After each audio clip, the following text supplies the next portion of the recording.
tiene la libertad de elegir la herramienta de trabajo. Lady, por ejemplo, ya como sabemos, no está haciendo esos encuentros por Zoom, está trabajando con el WhatsApp, esa va a ser su herramienta. Entonces, cada docente va a establecer esos parámetros. No quiere decir que se cumpla en todos, no quiere decir que una sea mejor u otra, no. Cada quien utiliza los medios necesarios como para tener ese contacto con ustedes. Entonces, vamos a hacer la primera aclaración.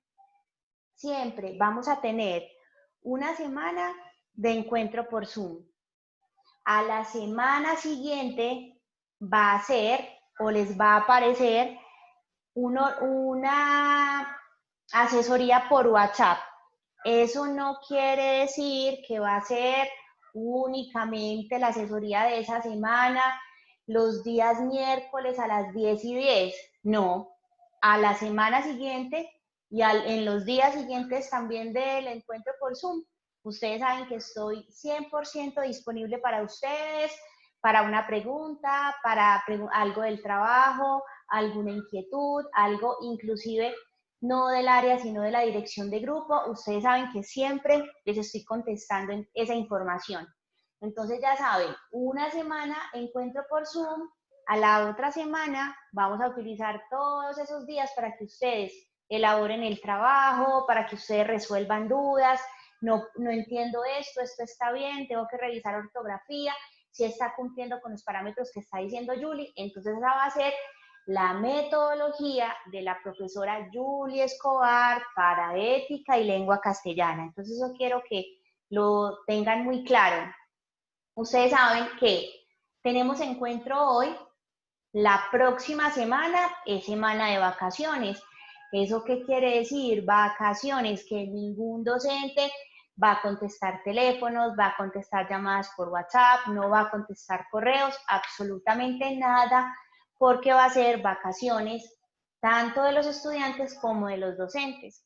Entonces, como tuvimos encuentro esta semana, la semana siguiente después de vacaciones, no vamos a tener encuentros, sino que ustedes tienen esa semana para realizar el trabajo. Entonces, el trabajo de los géneros menores o los géneros extraliterarios se va a correr una semana. Yo ya lo voy a arreglar en el blog. Ustedes van a tener exactamente hasta el 24 de julio para enviar este trabajo. Ya después del 24 de julio, en esa semana ya tenemos encuentro por Zoom, luego WhatsApp y así nos vamos escalonando hasta que terminemos el periodo. ¿Hasta ahí tienen alguna duda?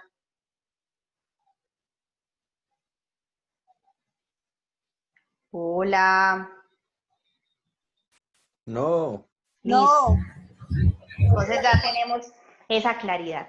Ahora entonces vamos a ver un poco de los géneros extraliterarios. Habíamos hablado entonces de que esos géneros extraliterarios correspondían, o los géneros literarios en sí, a la clasificación de los textos que pertenecían exclusivamente a esa parte de la literatura, a esa literatura como forma de expresión, como la escritura como vía para explicar un momento histórico, una conducta, una cultura. Entonces, de eso hablábamos, ¿cierto? De que habían unos géneros que pertenecían, que la clasificación de los géneros literarios, como su nombre lo dice, pertenecen solamente esas obras literarias. Hablamos entonces de que en esos géneros mayores ubicábamos el género narrativo y dentro de ese género narrativo estaba a su vez el género épico. Hablamos del género lírico que correspondía a toda esta parte de la poesía, el género dramático que pertenecía al teatro. Entonces ya nos vamos para la siguiente clasificación que corresponde a los géneros extraliterarios. También los podemos llamar géneros literarios menores. Lo que hablábamos, simplemente la diferencia entre los géneros mayores es que fueron como los primeros que surgieron, fueron los primeros focos de expresión y luego nacieron o luego surgieron esos géneros menores de los que vamos a hablar hoy. Hay varios géneros menores. Podemos hablar entonces de la oratoria, del género periodístico, del ensayo, del género didáctico.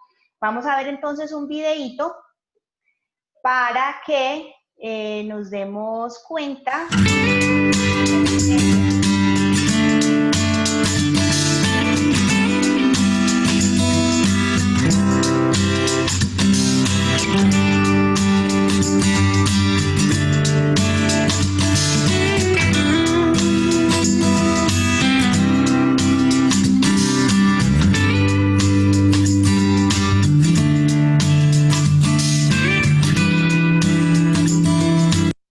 Listo, ¿lo están viendo bien?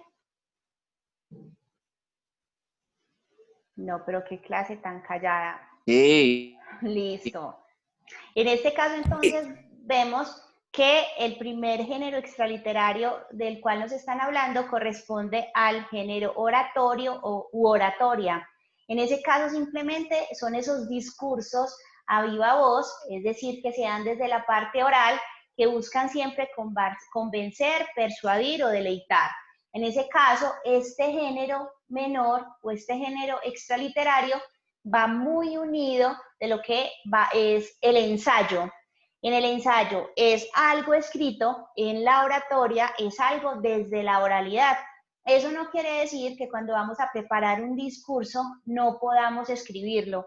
Se escribe con el fin de tener claridad de las ideas, de saber qué vamos a decir, cómo lo vamos a plantear, cómo se va a manifestar una idea. Entonces, siempre que se hable de oratoria, es ese género literario que siempre va a buscar convencer o persuadir. Por ejemplo, cuando vamos a la iglesia, entonces el sacerdote nos está diciendo, si ustedes hacen esto, se van a ir para el infierno, por el contrario, si hacen aquello, se van a ir para el cielo, y empieza a dar un discurso, el sermón que conocemos, que corresponde a esa oratoria, porque lo que busca es modificar, conmover, buscar siempre un cambio de comportamiento en ese otro. Los políticos, por ejemplo, también utilizan este género literario constantemente, porque siempre al dar ese discurso buscan convencer de que están haciendo las cosas correctas, de que las decisiones que está tomando son lo mejor para el país y así sucesivamente. Entonces, en este género literario lo que se hace es dar un discurso, es dar unas ideas desde la oralidad que buscan convencer, que buscan persuadir, que buscan cambiar un comportamiento o un pensamiento. Entonces, por eso vemos que va a estar muy de la mano de las características del ensayo y por ende de las características de los textos argumentativos.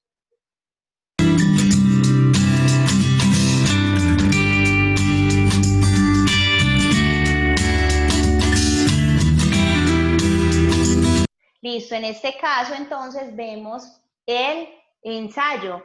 A todos yo creo que nos quedó lo suficientemente claro de lo que es. Ya saben entonces que es un escrito breve, que es un escrito sugestivo, porque siempre vamos a utilizar cierto tipo de argumentos que nos ayuden a validar esa idea, que siempre va a ser algo convincente, algo claro, y que siempre va a ir de la mano también como con ese aspecto del apasionamiento, porque cuando uno es capaz de defender una posición a partir de un tema, en ese caso entonces estamos poniendo en juego todos esos conocimientos que tenemos.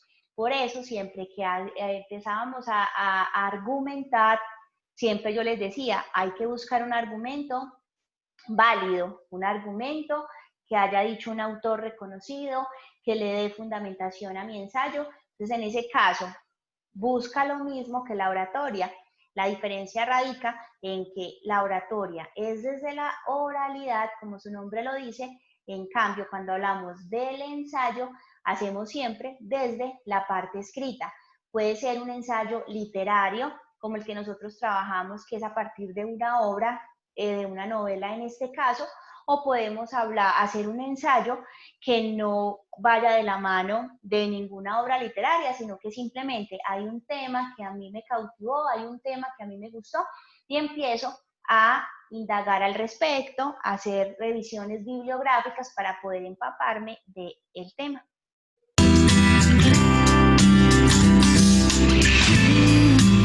Listo, en este caso aparece también un género extraliterario que se llama la crítica. Va muy de la mano de lo que conocemos como reseña.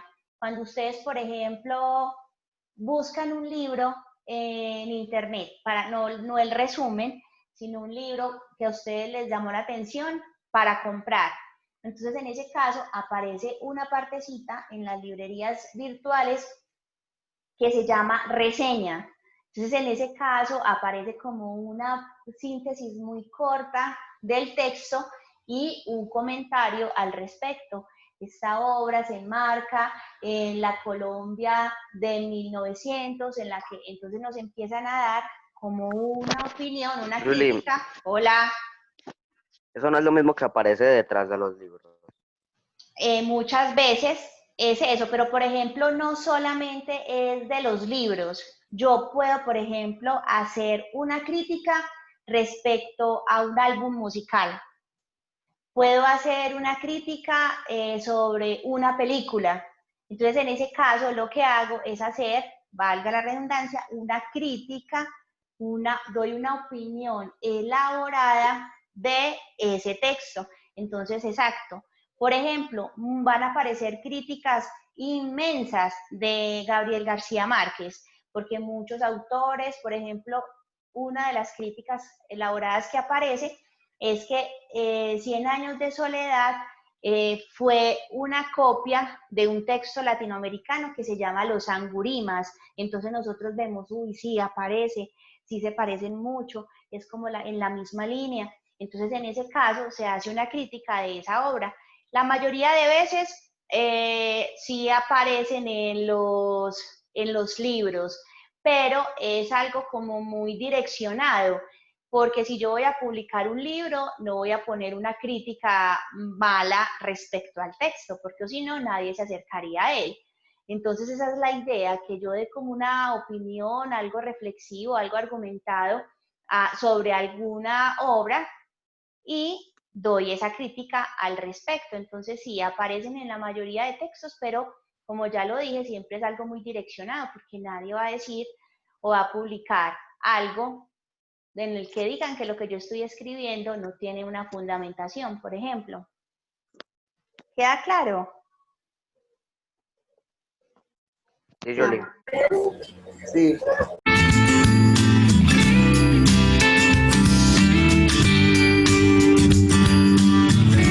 Sí, también entonces aparecen los textos históricos.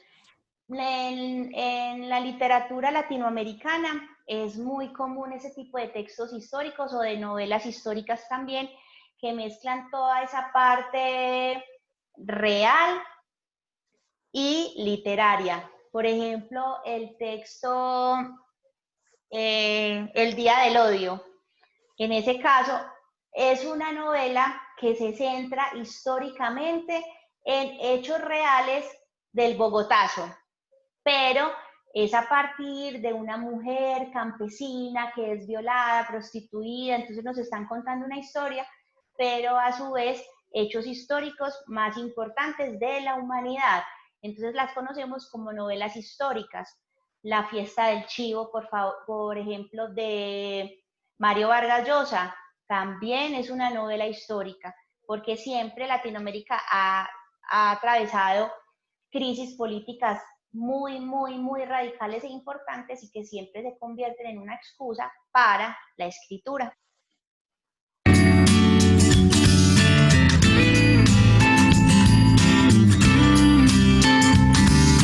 Listo, en este caso aparece otro género menor que es el género didáctico.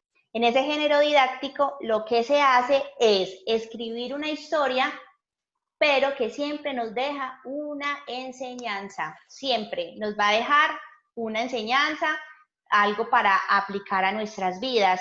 Entonces, por ejemplo, podemos encontrar los textos que hacen parte de la religión hinduista, que tienen muchos apólogos, así se les llama. Nosotros vimos eso el año pasado en octavo, Entonces, son esos textos que aparecen personajes ficticios, pero que siempre buscan dejarnos una enseñanza. En ese género didáctico, por ejemplo, también aparecen las parábolas bíblicas. Entonces, la del granito de mostaza, la de las 7 vírgenes, que tenemos que estar preparados para la llegada de Dios, para cuando llegue el día señalado en el cual Julie, vamos a ser juzgados. Hola. una pregunta, pues no tiene que ver, o sea, sí tiene que ver, pero no tiene que ver tanto. Es Hola. que yo tengo una duda. La Biblia, o sea, ¿en qué género literario está? Lo En que, todo. lo que pasa es que depende de la manera como tú la visualizas. Por ejemplo, muchos literatos la toman como un texto literario, como una creación literaria. Eso quiere decir que no toman esos sucesos como algo verdadero. Pero, por ejemplo, si vamos a hablar con un sacerdote, él no la va a tener como esa visión de literatura como algo de fantasía, como algo inventado, sino que lo va a tomar como su fundamentación religiosa y en ese caso él lo va a tomar como un texto expositivo porque lo va a tomar como algo real, como algo objetivo, como algo que se tiene que cumplir. Por ejemplo, cuando yo estaba en la universidad, veíamos una materia que se llamaba escuelas literarias, precisamente. Allí una de nuestras compañeras era una monja.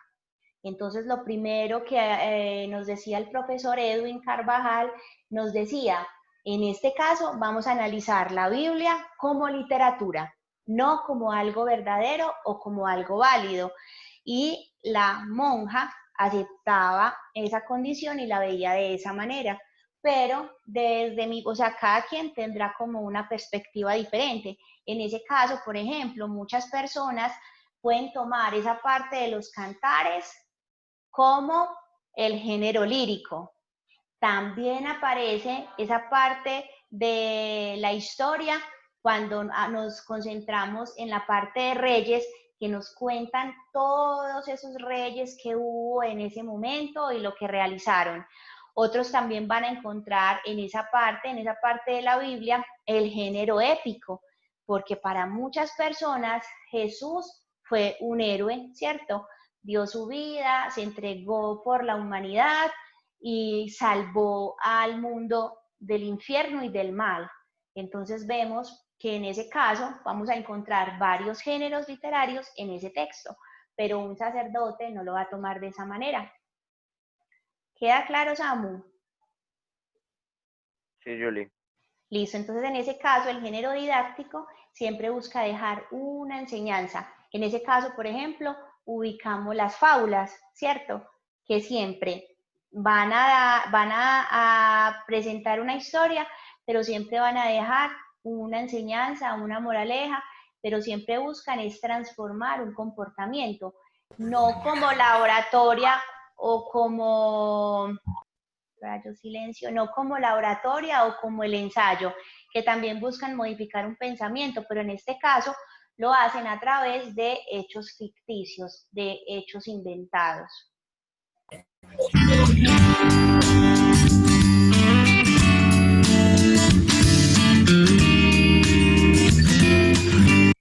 Listo, en este caso aparece entonces el género periodístico. Como su nombre lo dice, así suene redundante, en este caso son publicaciones periódicas, es decir, continuas, que buscan siempre informar, pero en algunos casos se mezcla también con ese aspecto literario. Por ejemplo, en este género encontramos la crónica. Entonces, por ejemplo, cuando hubo todo este suceso que se destruyeron y se acabó con esta parte del cartucho en Bogotá, donde estaban todos los indigentes, consumidores, que eran casas de vicio, era un barrio prácticamente dedicado a eso. Cuando se tumbó, cuando la policía fue e hizo ese allanamiento, muchos periódicos colombianos hicieron crónicas de algunos personajes que eran indigentes, pero que habían tenido una vida. Entonces, en ese caso, toman un personaje, por ejemplo, y lo vuelven algo como casi literario. Entonces utilizan también todas esas estrategias, las figuras literarias, la exageración, la metáfora, como para presentar a un personaje, pero también utilizando ese aspecto literario.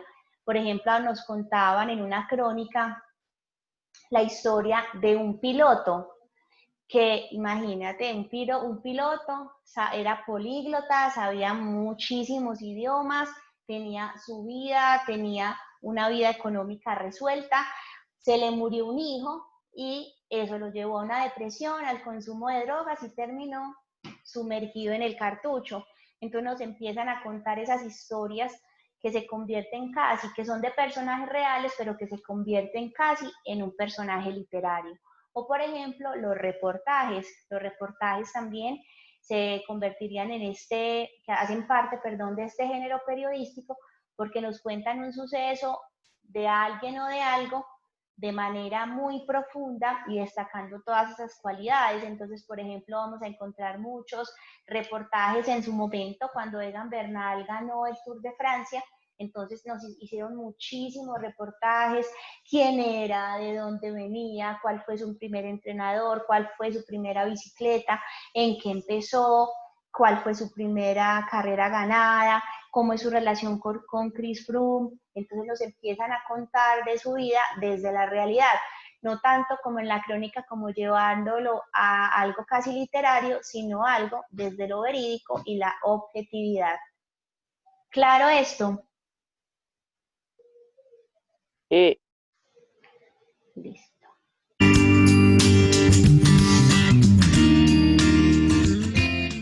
Listo. Y por último aparece el género epistolar.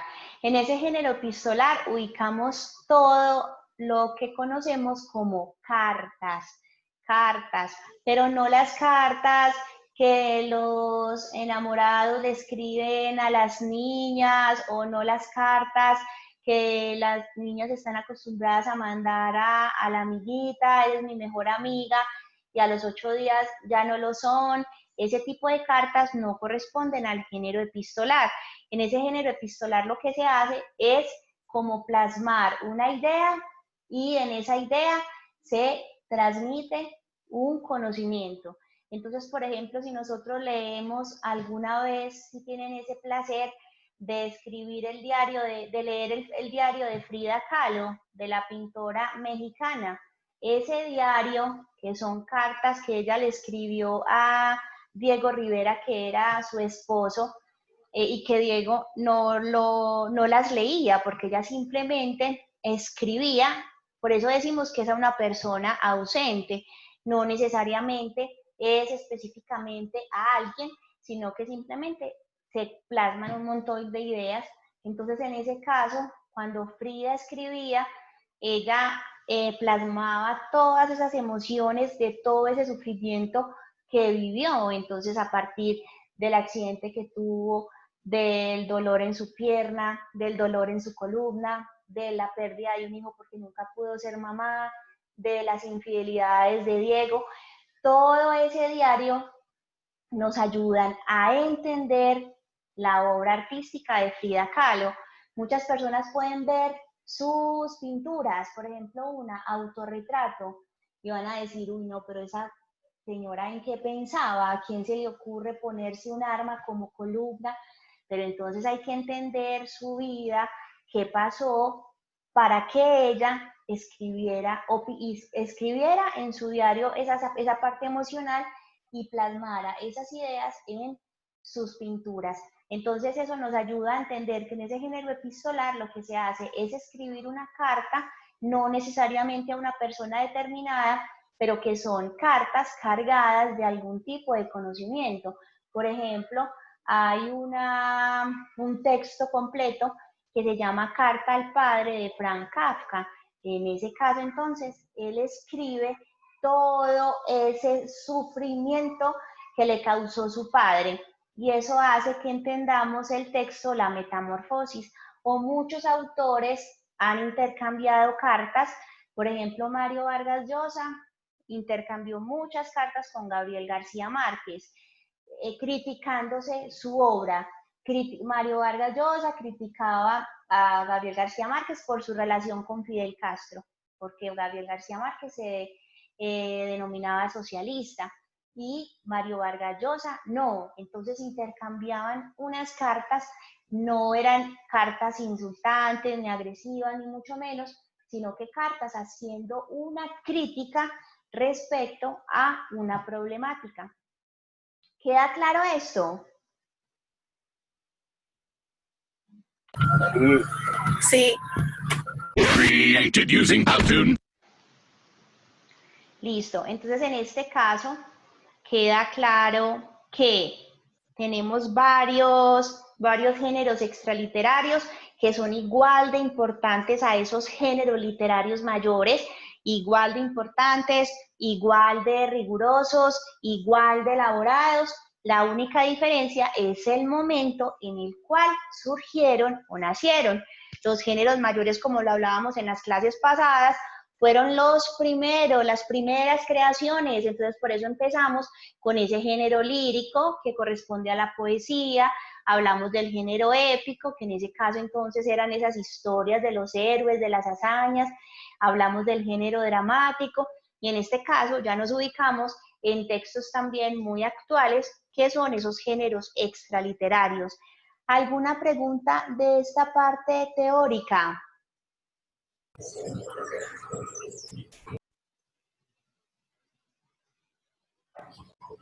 No. Ninguno, no, a nadie le queda dudas. Hola. Yuli, yo tengo una pregunta. Dime, ¿quién eres? David Puerta. David, ¿cómo te ha cambiado la voz? Dime. Profe, es sobre el género epistolar, pues. Entonces, Ajá. digamos que está basado en las ideas que uno tiene sobre alguna persona o algo, ¿cierto? Sí, pero no, no demostrando pues como esa parte emocional. Ahora cuando les explique la actividad se van a dar cuenta. No es como te quiero mucho, me da pesar por lo que hiciste, no. Entonces es una carta dirigida a una persona que la persona la puede recibir o no, pero que donde se ve como una parte crítica, una parte elaborada, donde uno observe que hay un desarrollo conceptual, sea de una teoría o sea algo de argumentación, haciendo una crítica respecto a algún comportamiento o respecto a algo o a alguien. Entonces, en este caso, por ejemplo, les voy a explicar la actividad, que eso también nos ayuda como a aclarar la situación. Entonces, acá va a aparecer la historia de una joven canadiense. Yuli, Hola. dice que queda menos de un minuto. Nos volvemos a conectar. Sí, para la actividad, sí. Entonces, en este caso, vamos a tener la historia de Retaya, que es una joven canadiense que sufrió de ciberacoso, de acoso escolar y por una situación que vivió, ustedes ya se van a dar cuenta, pues como en esa historia, ella tomó una decisión respecto a toda esa problemática que fue el suicidio. Después entonces se dieron cuenta que no había pasado nada, entonces por eso fue algo tan controversial que inclusive